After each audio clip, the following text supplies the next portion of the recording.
Hey guys, welcome back to my channel, and don't forget to subscribe to my channel so you can get more videos and obviously get notifications when I post any new videos. So today we're going to be doing the pros and cons of living in Ireland compared to living in South Africa. So first thing, we're going to start with the pros of living in Ireland compared to South Africa. So the first thing is safety. Safety is a really big thing for me, and I think like compared to South Africa, there is violent crime compared to here. Obviously, there is crime everywhere. I'm not saying it's completely safe. You still have to keep your guard up and you still have to be careful. But that's anywhere in the world. Like any area you go to, you have to like know your areas and basically know areas you don't go into. That can basically be any country. But like the thing is here, like obviously you are going to get like petty crime and like petty theft, so like someone can steal your phone. Like in the city, they say it's really common in the city to get your phone stolen. Like if you have like a scooter, like an electric scooter or even a bike, it's very common to get stolen in the city. But those are like tips people give you, so you know to be aware of that. So like we're still cautious when we go to the city, and that also coming from South Africa, it's like in our nature. But like you still have that. But the thing is, it's like you're not gonna get like someone may steal your phone, but you wouldn't even notice, you know. But like in South Africa, they have violent crime. It's like for somebody to steal your phone, it's like way more violent than that. And I think the other pros of living in Ireland is public transport. You can actually use public transport here. It's actually really refreshing that you can just like hop in a bus and go into the city, even though the public transport compared to the rest of Europe is not the best in Ireland, because the further you go out of the city, the worse it gets. But I think if you stay close to the city, the public transport is actually fine. Like I think because we have never had public transport, we've never used public transport in South Africa. So for us, it's like a privilege. It's like a big thing, like the fact that we can use a bus.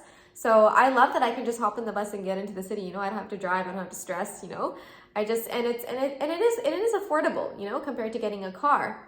And then I think the other pros is obviously there's a lot of job opportunities here, and they do pay well if you're a professional. There's like I think if you go on LinkedIn for like engineers, for doctors, for physios, like everywhere I see people are looking for people to work for them. So there's a lot of job opportunities here. That's for sure. So that's a big plus. So even if if your husband comes with a job and you don't have a job, there's actually a big opportunity for you to get a job, because there's so many jobs out there available here in Ireland. And then I think the next thing would be cost of travel. Like it's really easy to travel to Europe in Ireland. There's a lot of cheap flights. Like Ryanair is probably one of the cheapest airlines. So that's great. So it's actually easy for like even middle class to even, book a flight and go to Spain. It's like sometimes you can get like cheap tickets, like 20 euros to go to Spain, which is like crazy and unreal coming from South Africa. Because when you think about it, this is probably, if you're in Ireland, it's probably the best chance for you to explore Europe compared to living in any other country. Like when you're staying in South Africa, to come to Europe is expensive because the flights and everything just adds up. But when you're living in Ireland, to go to Europe, to go to the UK is really cheap. And it's affordable. And if you actually look and you keep on hunting for good ticket prices, you can get really cheap prices. And the second, I think the last thing would be, I'm trying to remember the last thing. Yeah, I think, so it's about languages. So like here, everyone speaks English, like even the Irish, they do have their own language, but otherwise it's mainly English. So you won't have an issue communicating with everyone. And also the pros here, also another one, I completely forgot about this, but the people here are like, I was like so like shocked, but it was very like refreshing. The people here are so kind and really helpful. Like if you ever get lost, I literally just ask anyone I see on the street, like, can you help me? And they're all very helpful. Like even if you go on the bus, you can ask the bus driver, I need to go here. Can you tell me, can you like let me know when I need to get off? but I usually just use Google Maps, and it's quite helpful. You literally just put the location and it'll tell you what bus stop to walk to, what bus you can go on, and where to get off. And obviously, because of your location, it goes on the bus line on the Google Maps, so you actually know where to get off, which is like really helpful and really cool. Just like, you know, Google Maps driving car, same thing, you know. So and it actually shows the stop, so it's quite helpful, and like I really like that part. And also, again, the people. So I don't know how I forgot to mention that, but yeah, the people. Okay, so now we're gonna talk about the cons of living in Ireland. So I think the biggest thing would be the housing crisis, which is rent. Rent is crazy expensive here. Like, I think that's probably the biggest con of living in Ireland, like compared to anything else. And I think after that, it would probably be like the weather. Well, we haven't experienced bad weather here yet. Like, so far we came here in May and it's been like, the weather has been amazing. And apparently this is the best summer Ireland has ever had. Like, it's gone to like 30 degrees, which is unreal for Ireland, like literally unreal. It's actually been too hot, like how the UK has been having heat waves and that. So it's actually been too hot for here. So like, here in like apartments and flats and houses, they don't have AC because they don't need the AC. But like now that this year it's so hot, it's like, oh my god, now we need AC.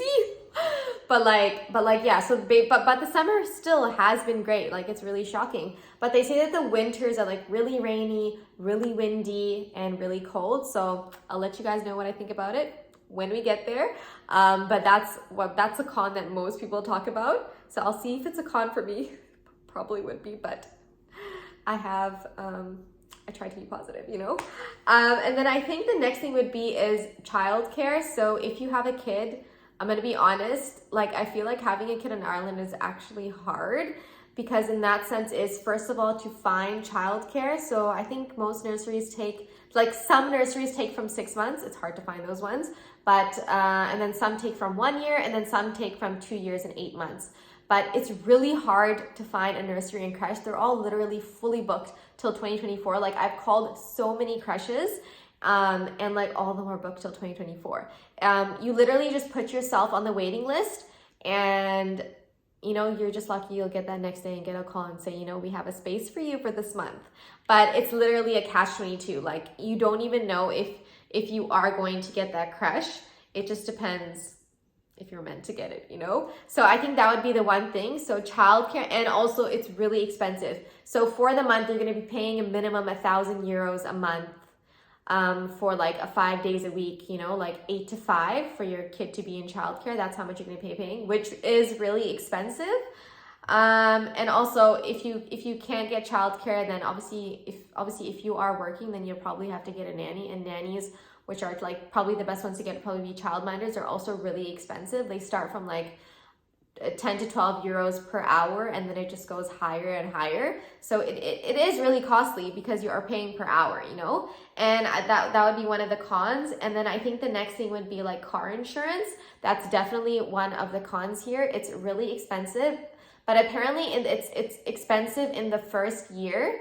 Like I think it's like maybe like 1,000 to 1,500 euros per year car insurance, but and sometimes even more than that. But that is crazy. Like, other people will be like, what? We've never paid that much for car insurance.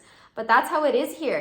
And apparently if you do convert your South African license to an Irish license, the car insurance drops. It's not as expensive because now you have an Irish license, you know? And I think also they say that every year, as you stay here longer, and obviously they know you're not such a risk, your insurance does drop. So I guess that helps in some way. Oh, and also insurance is compulsory. So if you buy a car, you have to take insurance. Like in South Africa, you have the option of not taking insurance, you know, but here you have to take it. So that's obviously the disadvantage. But yeah, I hope this video was helpful. I really wanted to do it just so you guys know like what I think about the pros and cons of living in Ireland. But otherwise, alhamdulillah, I have to be grateful for everything. And I hope you guys enjoyed this video, and I hope you guys have a great day. And don't forget to subscribe to my channel. Bye!